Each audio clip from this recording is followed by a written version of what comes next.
So guys, welcome back to my channel. Alright, ang topic po natin ngayon, i-review natin ang YouTube channel ni PSE Warrior.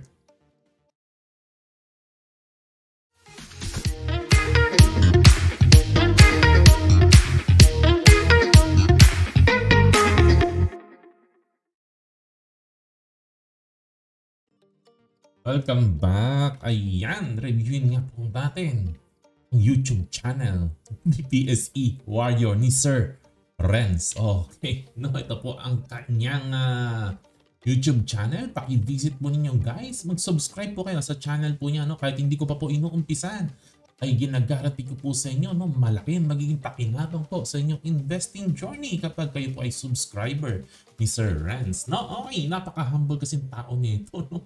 Pero ang yaman-yaman niya, daming negosyo. Simple lang pero rock. Napaka-simple pero rock na rock. Okay, no? Number one reason, no, na nagustuhan ko, unahin natin yung mga positive na gusto ko sa kanya, no?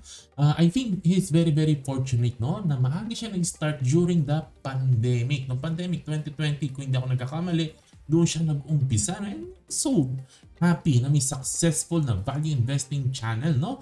And para sa akin, no, si Sir Renz, ang ninuno, ang lolo ng mga value investor sa Pilipinas. Number two, matapang siya na napili niya is value investing approach na ituro po sa ating lahat, no? Kasi nung first few videos po niya, naalala ko po ito kasi nag-pop ito dati nung pandemic sa sa recommendation ko. Nakita ko medyo nag-umpisa sa technical. Kaya binrowse ko po ulit. Tama nga, nag-start siya ng technical pero konting video lang, And then quickly nag-transition siya into value investing, into fundamental analysis. And I'm so happy kasi siya isa sa pinaka-naunang gumawa po nito, no? Yan, isa siya sa naunang nagturo ng value investing concepts, no? And analysis using different ratios, different mga ganyan-ganyan, no? Mga different metrics na tinitingnan po natin pag nagtitingin tayo ng isang stocks. No?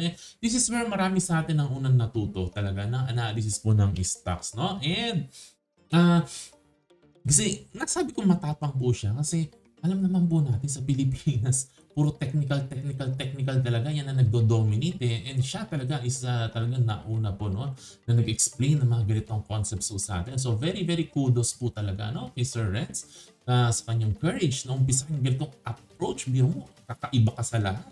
Minsan nakakatakot yung gano'n pag ikaw ang nauna, No? Number 4, malawak at marami po siyang stocks na ina-analyze. Yan po ang isa sa nagustuhan ko po sa kanya, No? Ayan, kaya nakakahagip po siya ng magagandang bargain na stocks. Nakakahanap siya ng magagandang investment talaga kasi hindi niya nililimit ang kanyang pool, no, ng sinesearch yung stocks, no, into a few stocks. No? Marami po siyang tinitingnan po talaga. And one of the earliest investor sa DMCI and SCC.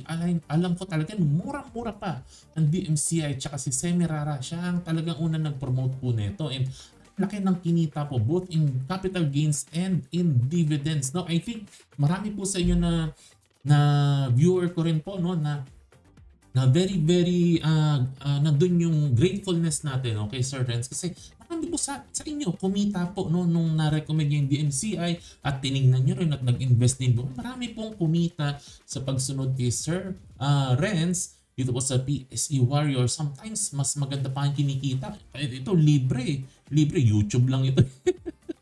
Mas malaki kinita kaysa doon sa mga tao na nagbabayad ng iba't ibang services. So, huwag na tayong mag-ning ng nings, pero marami pong binibenta na products po ngayon na tuturuan ka, i-guide ka, mga ganun-ganun. Pero dito, libre, nonood ka na YouTube niya at marami pong kumita po sa inyo lahat, no? And kahit obscure and very unknown yung stock po, no, isinisilip din po ni Sir Renz, no? So, this is very, very good po, no? Okay, no? And turning back time, no, hindi ko pa din kasi, ako personally, hindi ko pa mahuhuli kasi itong Semirara and DMCI in the past. Hindi ko siya mahuhuli kahit ibalik ko po yung panahon, no? Kasi bias ako, no? Medyo umiiwas ako sa mga malalaki, mga large cap. Hindi ko talaga gusto in the past yan, no? At yung mga mining, iniiwasan ko po talaga yan. And still, may konting bias pa rin po ako today. Pero of course, I'm trying not to be biased. Kasi pangit pag may bias po tayo, no? Ako po yun. Ako yung may bias. I'm still trying to learn, no? Trying to learn po. No? And I learned from him na lawakan ko pa ang universe ko. Malawakan ko pa yung mga tinitingnan ko yung stocks. Isa sa natutunan ko po sa channel ni Sir Renz. And I think natutunan nyo rin po po sa kanya, no? Number 5, no? No BS po ito.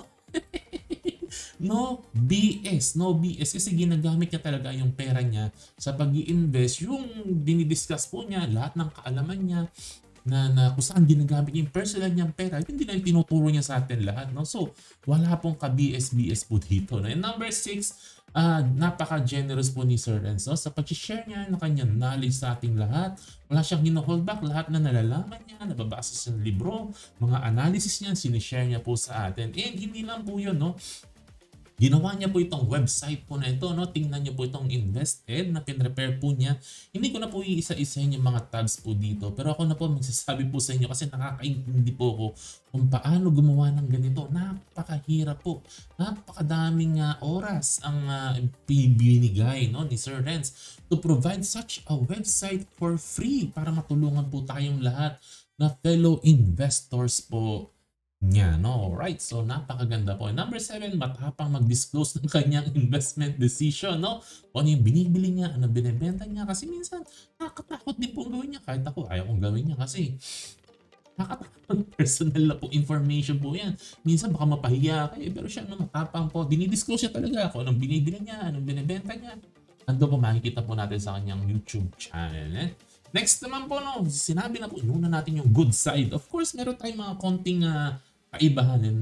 May mga bagay na I disagree with him. I-discuss ko po sa inyo, no?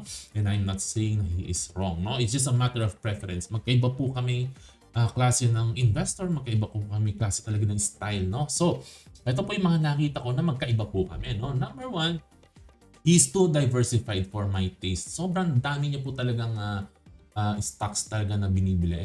And dito po yung kaibahan po talaga namin. Hindi po talaga ako masyado into diversification. No? And today, no, hindi ko pa din ma-overcome aking dislike sa diversification. Pero siya nakikita ko, lalo na yung FMETF, I think malaki yung nilagay siya FMETS, and then mga index, ganyan. So, ayun, no? So, hindi po ako masyadong fan talaga ng diversification. He is too diversified for my taste, no? Hindi po ito criticism po sa kanya, it's a matter na magkaiba po kami ng style.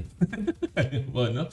Number 2, we have opposite views on certain stocks, no? May mga stocks hindi naman may paminsan-minsan magkaiba po talaga kami ng pananaw. May mga stocks na he is bullish, I am bearish. May mga stocks naman na I am bullish, he is bearish siguro.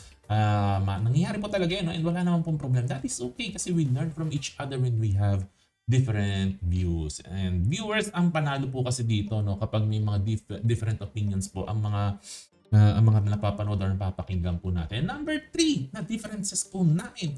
At pinakamalaki sa lahat na ayaw ko dito po kay Sir Renz, no, yung mas marami po siyang buhok kaysa sa akin. Alright! So guys, no, ito lang naman po ang maiksi nating kwento. Ano? Please support po All Value Investing Channel, no? Ito po ulit ang kanyang channel. Tandaan po ninyo to sa mga hindi pa po niyo subscribers. Puntahan niyo po, manood po kayo, mag-subscribe po kayo sa kanya. Hit niyo rin yung notification bell po niya, no? And pahabol, ang gwapo din po ni Sir Renz tulad ko. Kaya please, support All Value Investing Channels. Lahat po kami, gwapo po. Alright? Gwapo. Ang kwentuhan natin ngayon, like, subscribe, share, hit notification bell. Kwento tayo sa comment section sa baba. To God be the glory. Happy investing. God bless. Bye.